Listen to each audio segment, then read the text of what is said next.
네, 올 12월 자유한국당의 가장 큰 이벤트라면 역시 원내대표 경선일 겁니다. 이번에 선출되는 차기 원내대표는 2020년 총선과 당내 혁신 등 한국당의 미래를 좌우할 방향키를 주는 중요한 책무를 맡게 됩니다. 그 어느 때보다 당내 경쟁과 그 결과에 관심이 쏠리고 있습니다. 네, 4명의 경선 주자 중 한 명이시죠.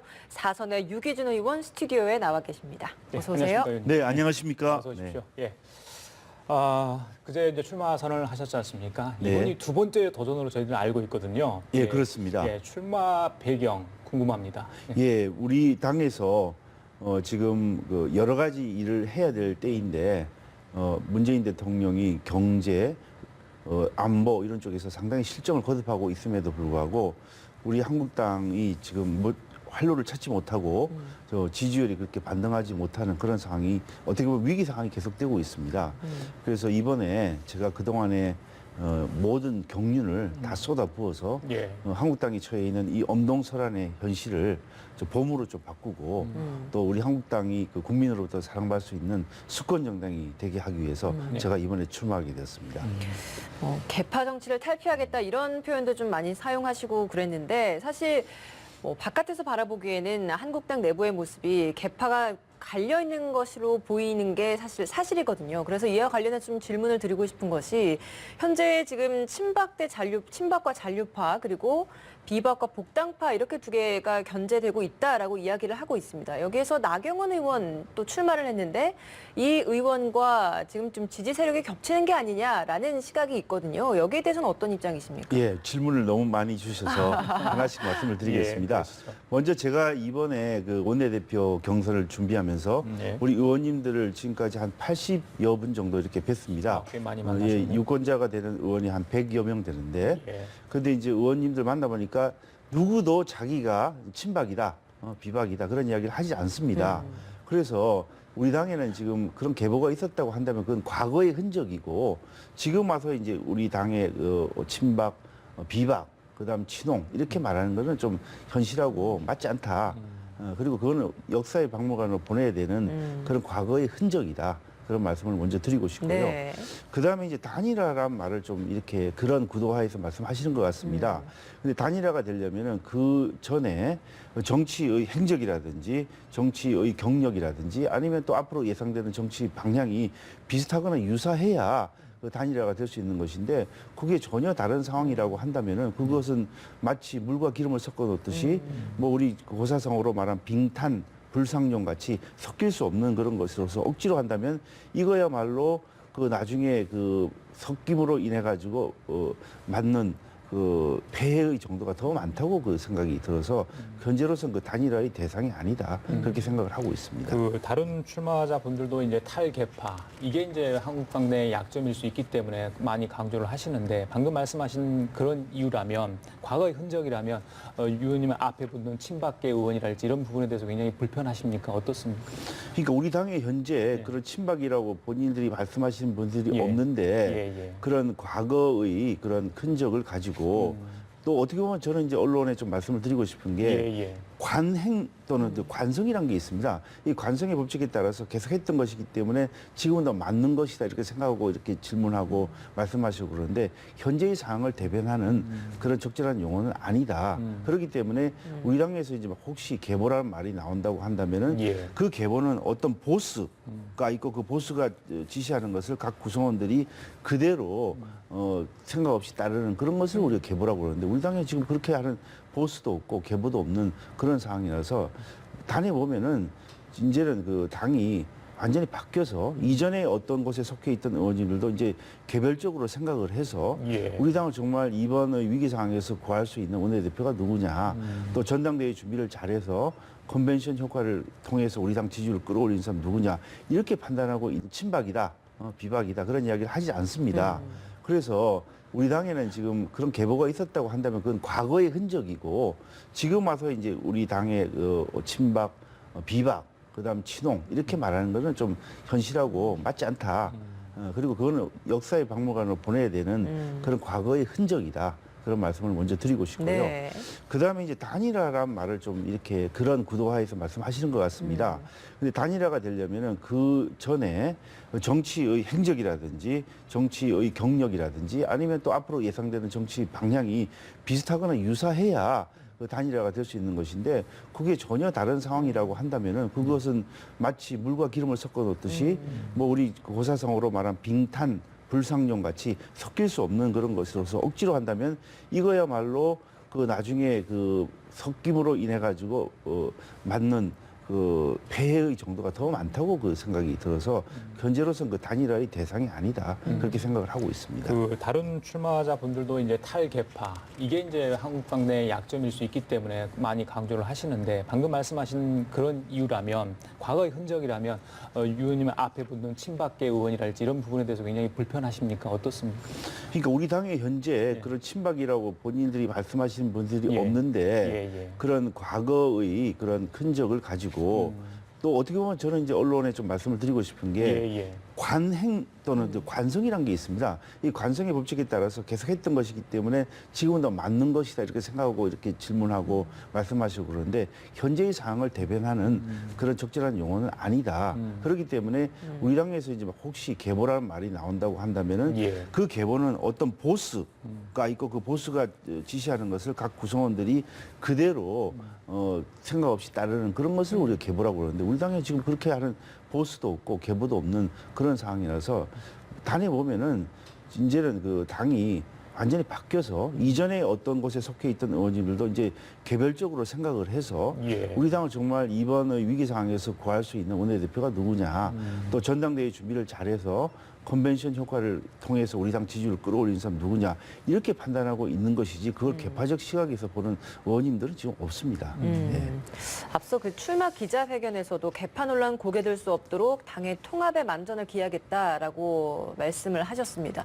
뭐 바깥에서 보기에 사실 지금 한국당 상황이 통합이 쉽지 않은 모습이었기 때문에 이게 과연 가능하겠느냐라는 회의적인 시각도 많거든요. 여기에 대해서는 어떤 입장이십니까? 두 가지로 답을 드려야 될 것 같습니다. 먼저 그런 시각이 있다고 한다면은 그것은 이제 과거의 것이라고 제가 말씀을 이미 드렸고요. 예. 이제 인재를 예. 적재적소에 배치를 해서 그 인재의 능력에 맞는 그 일을 할 수 있게 한다면은 그것은 한마디로 그런 불만이 해소가 될 것이고 또 한편으로는 이제 우리 당이 이제 국민들이 바라는 모습을 갖춰줘야 되는데 국민들께서 언제까지나 저 당은 이전에 그 개파의 흔적을 가지고 싸우느냐 이런 말 누가 듣고 싶어 하겠습니까? 국민들이 우리 한국당으로 듣고 싶어 하는 것은 제1야당으로서 국정을 유효하게 견제, 감시, 비판을 하고 또 어떤 때는 대안을 마련해서 경제 안보에 대한 실정에 대한 대안을 마련해 주는 이것을 바라는 것이지 국민의 눈만 바라본다면 무슨 이런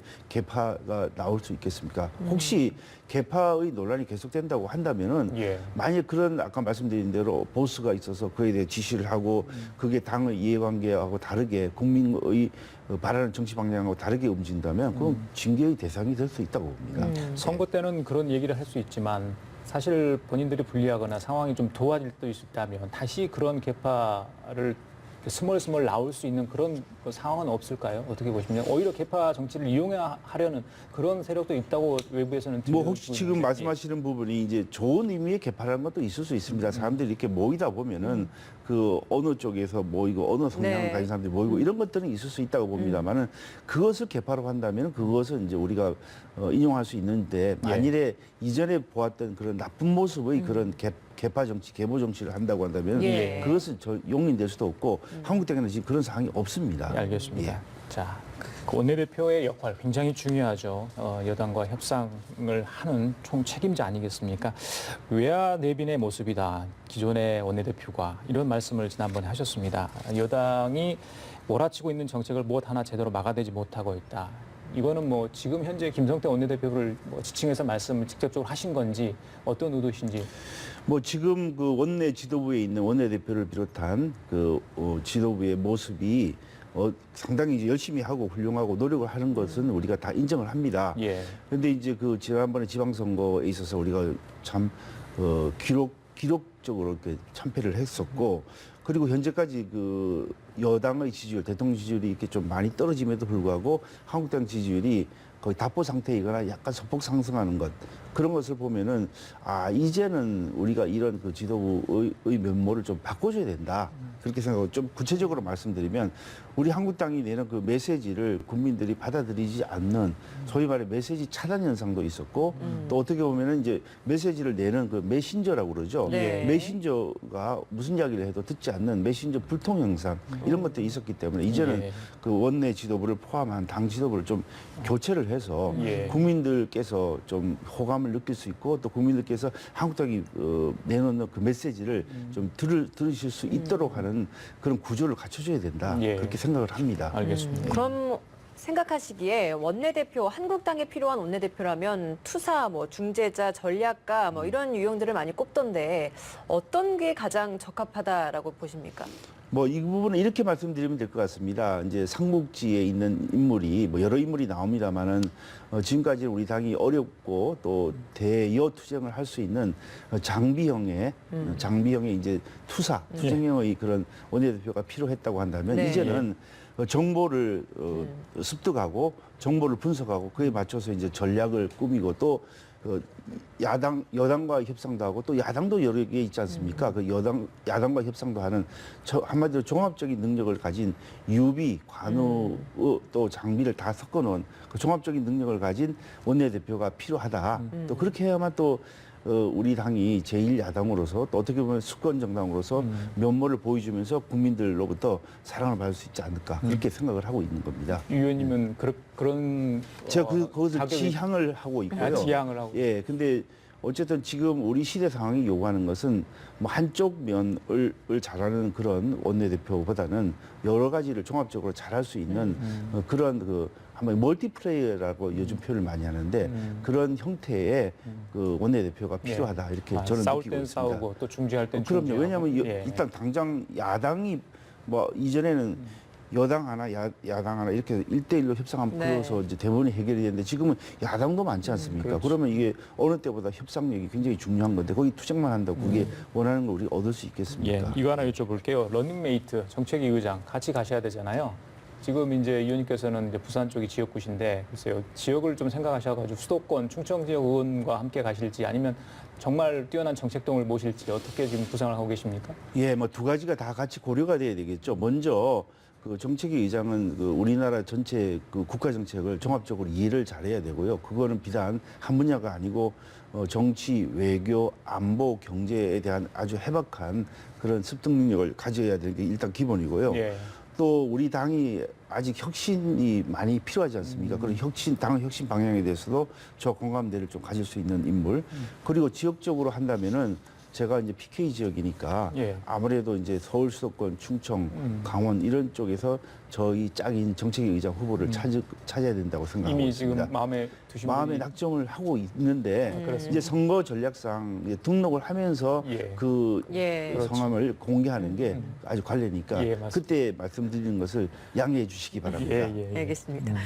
지금 한국당 비상대책위원회 체제에 있습니다. 김병준 비대위 체제 인적 쇄신 작업 잘 되고 있다라고 보시는지요? 그동안 좀 쓴소리 많이 하셨잖아요. 예, 먼저 비상대책위원회가 기본적으로 해야 될 임무가 두 가지입니다. 첫째는 정상적인 상황이 아니고 비상적인 상황에서 당을 맡아서 운영하는 것이기 때문에 당의 정상적 운영을 위해서 노력하는 거 이게 첫 번째고 두 번째는 이제 그 새로 지도부를 구성하는 전당대회를 준비하는 그 두 가지로 이제 대부분 한정된다고 보고 있고 네. 또 우리 당원에 보면은 당대표가 사퇴한 때로부터 60일 이내에 전당대회를 열어서 새로 당대표를 뽑도록 돼 있는데 지금 그 60일이 훨씬 경과를 했습니다. 그래서 어떻게 보면은 빠른 시일 내에 전당대회를 열어서 새 지도부를 구성하는 게 필요한데 근데 거기서 더 나아가서 당무 감사를 하고 또 그에 맞춰서 필요한 경우에 당협위원장을 교체를 하고 또 어떤 지금 말씀하시는 거 보니까 조직 강화 특위의 그물망을 빠져나왔지만 교체가 필요하다고 생각하는 분들이 있을 수 있다. 그래서 조강특위에서 한 당무감사 결과 이외에 또 별도의 정무적 판단을 통해서 당협위원장을 교체할 수도 있다. 이렇게 하는데 예. 이 부분은 저희들이 조금 생각을 달리합니다. 왜냐하면 예. 그 비대위원장의 권한이 그 우리 전당대회에서 뽑힌 것도 아니고 또 아까 제가 말씀드린 대로 그 당협위원장을 또 정무적 판단에 의해서 교체하는 것, 이것은 저는 그 처음부터 주어진 권한은 아닌 것이다. 예. 그렇게 생각을 하고 있습니다. 저희라고 한다면 뭐 우리 당내 의원님들의 입장을 말씀드리는 겁니다. 예. 그 오늘부터인가요? 이게 당원 당규 특별위원회에서 룰 이제 개정 작업 들어갈 텐데 위원님 개인적으로 어떠세요? 지금 단일성 집단 지도 체제랄지 자유한국당에는 뭐가 좀 맞다고 보십니까? 우리 당에서 지난번에 여러 가지 실험을 했습니다. 그 이제 최고위원들이 여러 명이 뽑혀서 그 당을 운영하는 것, 대표 최고위원 포함해서 그것을 집단 지도 체제. 그다음에 단일성 지도 체제는 대표가 대부분의 그 권한을 행사하고 나머지 최고위원들은 그냥 그 어떻게 보면 참고하는 의견을 내는 그런 정도인데 이 해보니까 예. 아무래도 이제 우리 당에 인재들이 많은데 그분들이 이제 당의 대표 또는 최고위원으로 들어와서 당의 좋은 의견 또 그동안의 경륜을 바탕으로 한 당무를 할 수 있는 그런 환경을 조성하는 것이 낫지 않을까 예. 생각을 하는데 그렇다면 집단 지도 체제가 낫다 이렇게 생각을 하고요. 그것을 지금은 이제 단일 지도 체제인데 대표 선거에 나가서 안 되는 분들은 당에 대해서 그 봉사할 수 있는 당에 대해서 자기 의견을 말할 수 있는 그런 기회가 사라집니다. 근데 이게 집단 지도 체제를 해서 전당대회를 하면은 거기서 1등에서 5등까지 후보가 우리 최고위원으로 또 대표위원으로 들어가서 당의 운영에 참가를 하고 또 자신의 경륜을 바탕으로 한 여러 가지 당을 운영할 수 있는 그런 것이기 때문에 지금 예. 집단 지도 체제를 의원님들이 많이 선호하는 것 같고 저도 거기를 선호합니다. 알겠습니다. 예. 현재 한국당 내에 입당한 인물도 있고요. 그리고 입당설이 나오고 있는 인물들도 굉장히 많이 나오고 다시 정치 복귀를 하겠다는 홍준표 대표 모습도 있습니다. 오세훈 전 서울시장 그리고 입당설 나오고 있는 황교안 전 총리도 그렇고 그리고 홍준표 전 대표 다시 정치 복귀 이야기 나오고 있는데 이런 부분에 대해서는 어떤 입장이신지 좀 의견 듣고 싶습니다. 네, 우리 당이 현재 뭐 여러 가지 그 국민들로부터는 좀 문제점으로 지적당하고 있는 게 있는데 그 중에 하나가 차기 대권 주자가 좀 안 보인다 이런 말씀들을 하시는데 방금 거명하신 분들 중에 뭐 일부를 빼고는 예. 우리가 차기 대권 주자로도 얼마든지 그분과 함께 일을 할 수 있는 분이라고 생각을 하고 방금 말씀해주신 그 오세훈 전 시장도 예. 복당을 했었고 또 김태호 전 지사의 경우에는 지금 아직 우리 당에 계속 있는데 이분도 아마 생각이 있으신 거로 제가 알고 있고 또 황교안 총리는 제가 뭐 두어 번 이렇게 만나 뵀습니다만 예.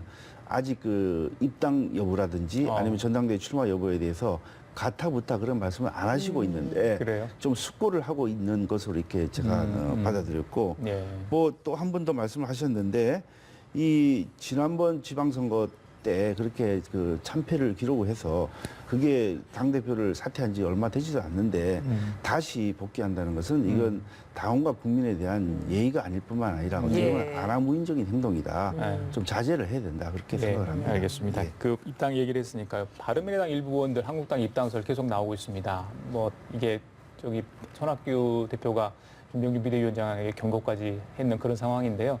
그래서 들린 얘기가 있습니까? 어떻습니까? 지난번에 저희들이 최고 중진 연석회의 갔더니 이제 그런 말씀을 해주시는 분들이 있었고 또 비공개에서 그 이야기들이 좀 있었는데 저는 이게 좀 큰 틀에서 뭐 당대당 통합이든지 아니면 야권 대통합이라는 그런 전제에서 좀 떳떳하고 당당하게 좀 진행하는 게 맞다고 보고요. 이게 만일에 지금 이렇게 예산 정국에서 또 이제 정기국회가 아직 끝나지도 않은 그런 마당에서 이렇게 예. 의원을 이렇게 뭐 몇 분이 될지 모르겠습니다만 이렇게 한국당으로 모셔온다고 한다면은 그 상대당 입장에서는 이게 그 의원 빼내기라는 말을 들을 수도 있고 또 그러면 이게 그 필요한 야권 공조를 할 수 없는 그렇죠. 그런 정치적 환경이 형성이 되기 때문에 지금 예. 이렇게 하는 것은 좀 바람직하지 않다.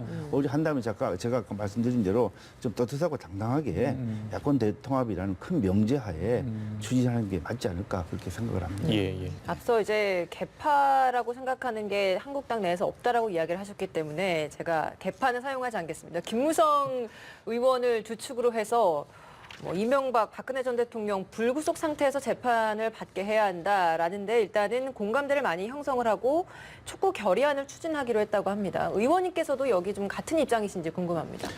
먼저 제가 법률가이기 때문에 말씀을 좀 드리는데 그 박근혜 대통령의 경우에는 지금 형이 확정된 그 기결수의 신분일 거로 제가 알고 있습니다. 그러면 그러면 그게 불구속 상태가 안 되는 것으로 제가 알고 있어서 법률적으로는 현재는 좀 어려운 것으로 이렇게 그렇죠. 보는데 혹시 제가 잘못 알고 있을지 예, 예. 모르겠습니다만 그렇게 알고 있고요. 예, 여러 가지 이제 죄 중에 하나는 이미 이제 확정이 됐죠. 그렇죠. 그러면 예. 이제 기결수의 신분의 경우에는 이제 불구속 재판을 받을 수가 없게 되는 거죠. 그리고 이제 좀 근본적인 원인을 본다면 그럼 처음부터 이런 일을 안 하는 게 맞았지. 그 일이 있고 난 이후에 이렇게 이제 한다는 것은 국민들로부터 이 과연 진정성 있는 그런 행동이었다고 판단이 될까? 예. 뭐 우리가 비유를 하자면 이게 무슨 그 사후 약방문이 될 수도 있는 그런 것이 되기 때문에 예. 먼저 그 진정성에 대해서 국민들로부터 당원들로부터 좀 지지를 받는 게 우선이다 생각합니다. 이왕 우리 의원님 나오셨으니까요. 전국 현안 관련 한두 가지 좀 질문을 하겠습니다. 예. 예산안 전국 글쎄요. 군소 3당 지금 국회 로텐도로에서 농성을 하고 있지 않습니까? 사선 국회의원이신데 쭉 국회 활동, 의정 활동 해오셨잖아요. 올해 예산안 이 처리 과정 어떻게 좀 보셨습니까? 뭐 몇 가지 문제점 때문에 지금 이제 진행이 못 되고 있는데 먼저 그 세수 결손 이 부분이 있는데 그 부분에 대해서 그 정부 여당이 명쾌한 설명을 하지 않고 그 세수 결손을 어떻게 보충할 것이냐. 예. 그게 하나의 그 쟁점으로 있어서 해결이 못 되는 그런 상태가 있고요. 뭐 그 외에도 다른 뭐 예산에 관해서 또 어떻게 감액하느냐, 증액하느냐 이런 부분도 있지만 또 두 번째로는 이게 소위 말해 이제 그 연동형 비례대표제를 그 야4당이 지금 야3당이 지금 들고 나오지 않습니까? 근데 이거는 선거구제에 관련된 것으로서 이것을 그 예산에 연계시킨다는 것은 제가 오랫동안 했지만 그 별로 좀 들어보지를 못했고요. 이게 연동형 비례대표제를 제가 굳이 제 견해를 말씀드리면은 예. 표의 등가성에 따라서 그 표에 맞춰서 의석수를 하자는 뜻인데 네. 그렇게 되면 이게 그 다당제를 할 수 있고 그럼 다당제가 국회에서 출연하게 되면은 어떤 현안마다 그 정당의 이합집산 아니면 서로 이제 합종 연행이 이렇게 많이 될 텐데 그러면 정국이 굉장히 불안하게 되기 때문에 대부분의 경우에는 나라들이 채택을 안 하는 그런 제도로 제가 알고 있습니다. 그래서 이 부분은 지금은 우리가 단일 선거구제로 해서 이제 그 지역구에서 제일 많이 득표한 사람을 그 국회의원으로 선출하는 그런 방식인데 하여튼 이 부분은 앞으로 그 정개특위에서 심도 있는 논의를 해야 될 것으로 봅니다만은 예산에 연계시키는 것은 좀 맞지 않다. 그런 게 됩니다. 알겠습니다. 자, 지금까지 자유한국당 원내대표의 출사표를 던지신 유기준 의원과 함께 얘기 나눠봤습니다. 말씀 잘 들었습니다. 고맙습니다. 감사합니다. 네, 감사합니다. 예.